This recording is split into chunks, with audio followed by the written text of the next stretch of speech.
পীরগিরিয়ার মাজার পূজা চলছে দেশটা জড়িয়া, সেরেকি আর ভণ্ডামিতে দেশটা গেছে ভরিয়া।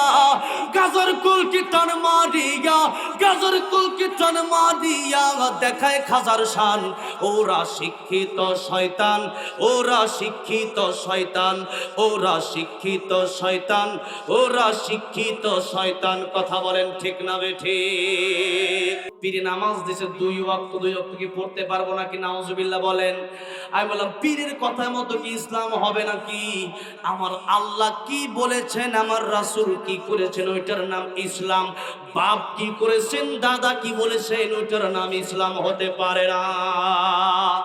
কিন্তু আমাদের দেশে আপনি আজকে তাকায় দেখেন, আমাদের দেশে বাবা দাদার অভাব নাই, ভণ্ড পীরের অভাব নাই। যার কাছে মুড়ি দিলে পরে নামাজও লাগে না, এমন ভণ্ড পীর আছে না নাই? পীরের কদমে একটু পরে পরে সেজদা মারে নারী পুরুষ মিল্লা আছে না নাই? পীরগিরিয়ার মাজার পূজা চলছে দেশটা জড়িয়া, সেরেকি আর ভণ্ডামিতে দেশটা গেছে ভরিয়া।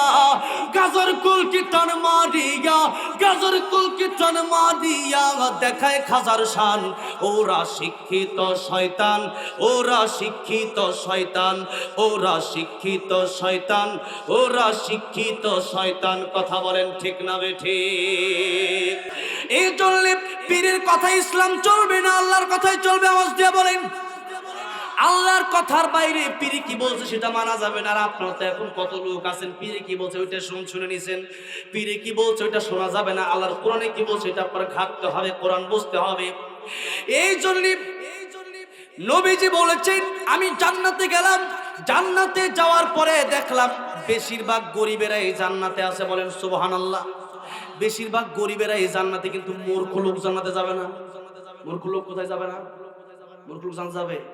কারণ যে ব্যক্তি মূর্খ সে তো কোরআন শরীফ পড়তে পারে না, সে নামাজ পড়বে কিভাবে? ঠিক কিনা বলেন? যে ব্যক্তি মূর্খ সে তো শিরক করবেই, যে ব্যক্তি মূর্খ সে তো পীরের পায়ে সেজদা দিবেই, যে ব্যক্তি মূর্খ সে ব্যক্তি তো কবরে গিয়া পূজা করবেই।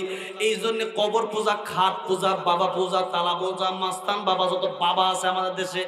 ওই দিন ব্রাহ্মণবাড়ি এক জায়গায় ওয়াজ করতে গেলাম, সেখানে গিয়া দেখলাম বেজি মরে গেছিল, কবর দিয়া মাজার বানাইছে। নাউজুবিল্লাহ বলেন। তাহলে বাবা দাদা কি বলছে এটার নাম কি ইসলাম হবে না? কি বলেন? কার কথা ইসলাম চলবে? আওয়াজ দিয়ে বলেন, কার কথায়?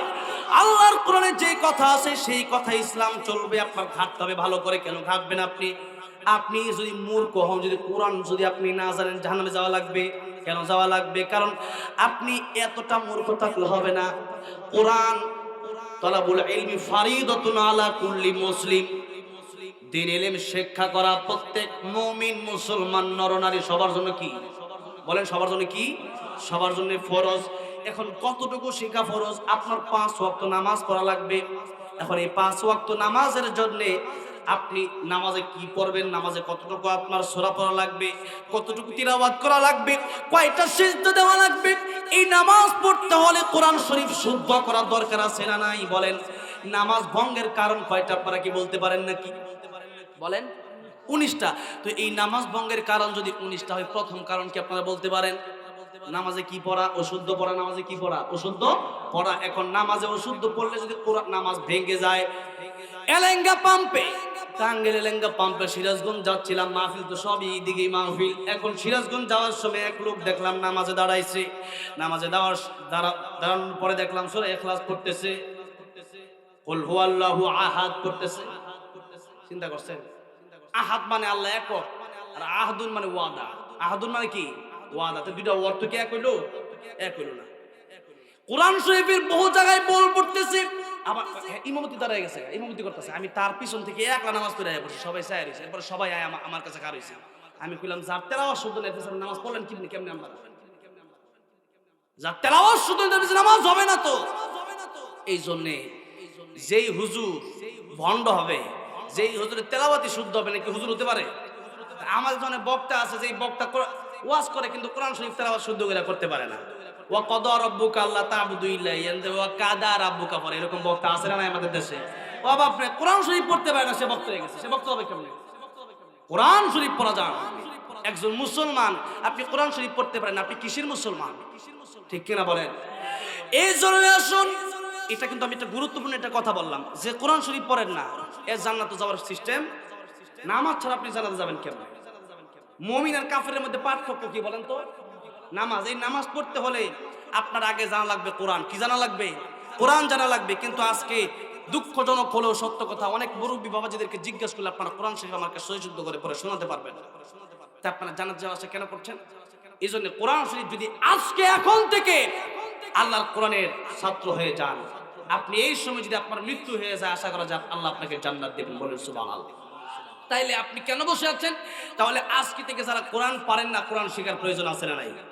এটা না আমার আয়াতের কথাই বলতেছি। কোরআন নিজে শিখতে হবে এবং পরিবারকে, আপনার সন্তানকে কোরআন শেখানোর প্রয়োজন আছে না নাই? কোরআন শেখাতে হবে। কিন্তু আজকে আমরা সকালবেলায় বাচ্চাকে 3 কেজি বেগ দিয়ে কেজি স্কুলে পাঠাই। আমরা কেন পাঠাই? আমার ছেলে ইংলিশ শিখুক ওইটা চাই, বাংলা শিখুক ওইটা চাই, কিন্তু কোরআন শিখুক ওইটা আমরা অনেক মুসলমান হওয়ার পরেও চাই না। মনে হয় যে আমরা কোনো হিন্দুর সন্তান, এরকম মনে হয় কোনো খ্রিস্টানের সন্তান, যে কোরআন শরীফ আমরা শেখাতে চাই না। আমরা ইংলিশ, আর ইংলিশকে বলা হয় এটা নাকি international language. International language English হতে পারে না। ইন্টারন্যাশনাল ল্যাঙ্গুয়েজ হবে আরবি ভাষা। কি ভাষা? যে ইংলিশ দুনিয়াতে আলহামদুলিল্লাহ এখন তো বিশ্বের বহু রাষ্ট্রে আরবি চলে। আরব আমিরাতে চলে, সৌদি আরবে চলে, মিশরে চলে, বাংলাদেশের বিশ্বের বহু রাষ্ট্রে আরবি ভাষা চলে। কি চলে? আরবি ভাষা চলে। কিন্তু আমরা ইন্টারন্যাশনাল ল্যাঙ্গুয়েজ বানাইছি ইংলিশকে। তারা বলছে কারা? পশ্চিমারা, খ্রিস্টানরা। কিন্তু মুসলমানদের ইন্টারন্যাশনাল ভাষা হচ্ছে আরবি ভাষা। কি ভাষা বলেন? আরবি ভাষা। এই আরবি ভাষা নবী বলেছেন আমার কাছে প্রিয়। কেন প্রিয়? 1 নম্বর নবী বলেন আমি নিজে আরবি। কোন সুবহানাল্লাহ। 2 নম্বর আল্লাহর পয়গম্বর বলেন আল্লাহ কোরআন শরীফ নাজিল করেছেন আরবি ভাষায়। কোন ভাষায় নাজিল করেছেন? আরবি ভাষায় আল্লাহর কোরআন নাজিল করেছেন। 3 নম্বরে জান্নাতের ভাষা হবে আরবি। বলেন সুবহানাল্লাহ। নবীর ভাষা আরবি, কোরআনের ভাষা আরবি। কবরে ইংলিশ চলবে না, কবরে বাংলা চলবে না। কবরে আল্লাহ রাব্বুল আলামিন, আপনারা যারা বাংলা পড়েন, আরবি না পারেন, না পারলেও আল্লাহ কবরে যাওয়ার পরে আপনার মুখ অটোমেটিকলি অ্যারাবিক জবান বানায় দিব। কোন সুবহানাল্লাহ। অটোমেটিক আপনার অ্যারাবিক জবান হয়ে যাবে। আপনি কোন যে আমি তো আরবি পারি না, এই জন্য আপনাকে কবরে যাওয়ার পরে যে আপনি মুখ দিয়ে ফেরেশতার সাথে কথা বলবেন কেমনে? এখন ফেরেশতা কি বাংলা বুঝবো? আরবি। ফেরেশতা আরবি কথা বলা লাগবে। এখন বলেন তো, মায়ের গর্ভ থেকে বের হইয়া আমরা কি কেউ, এই যে মনে করেন অনেক লোক আছে 1-এও পড়ছে না, 2-এও পড়ছে না, অনেক লোক আছে 1-2 পড়ছে, কি পড়ছে নিজেও জানে না। কিন্তু বাংলা ভাষা বলতে কি আমাদের অসুবিধা হয়? আচ্ছা, এগুলা কি আমরা কোর্স করে শিখছি? বাংলা ভাষা কোর্স করে শিখছি? আল্লাহ অটোমেটিক শিখাইছে আমাদেরকে। কে শিখাইছে? যেটাকে আমরা বলি মাতৃভাষা। কি বলি? মাতৃভাষা। আল্লাহ বলেন ও দুনিয়ার মানুষ, যেগুলো তোমরা কোর্স করে শিখো নাই, তোমরা যেই দেশে জন্ম নিয়েছো আমি আল্লাহ ওই দেশের ভাষা তোমাদের জবান দিয়ে আমি আল্লাহ চালু করছি। আর রহমান আল্লামাল কুরআন খলাকাল ইনসান আল্লামাহুল বায়ান।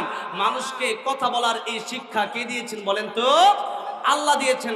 ওই কবরে যাওয়ার পরে অটোমেটিকলি আপনি আরবিক হয়ে যাবেন। সব বাংলা, ইংলিশ, ফার্সি সব মিলে যাবেন। থাকবে কি বলেন তো? তাহলে আরবি শিক্ষার প্রয়োজনটা আছে না নাই বলেন? কিন্তু আমরা আজকে সে আরবিকে গুরুত্ব দিই না। আমরা সে আরবি আজকে পিছনে ফেলে আমরা সন্তানগুলোকে কেজি স্কুলে পাঠাই। আগে তো মক্তব ছিল, সেই মক্তব এখন বন্ধ হইয়া এখন মাও ঘুমায় 10টা পর্যন্ত, ছেলেও ঘুমায় 12টা পর্যন্ত। যেরকম ঠিক না বেটি?